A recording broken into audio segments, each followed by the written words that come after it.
আজি বহুত দিনৰ মূৰত তাৰ মাতষাৰ শুনিলোঁ। সুধিছে, ভালে আছনে তই? মই ভালে আছোঁ, তই চিন্তা নকৰিবি। মাথো কেতিয়াবা কেতিয়াবা তোক হেৰুৱা দুখটোৱে বুকুৰ কোনোবা একোণত খামুচি ধৰে। কলিজাখন বৰ কঠোৰ হৈ পৰিলোঁ। এতিয়া আৰু চকু পানীবোৰো একোণত গোটা বান্ধি বৰফ হ'ল। আবেগৰ ঠাইত বিবেকেৰে সিদ্ধান্ত ল'ব শিকিলোঁ।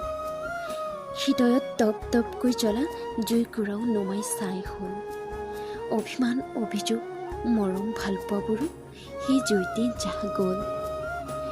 ভালপোৱাবোৰো কি যে আচৰিত বস্তু নহয়নে?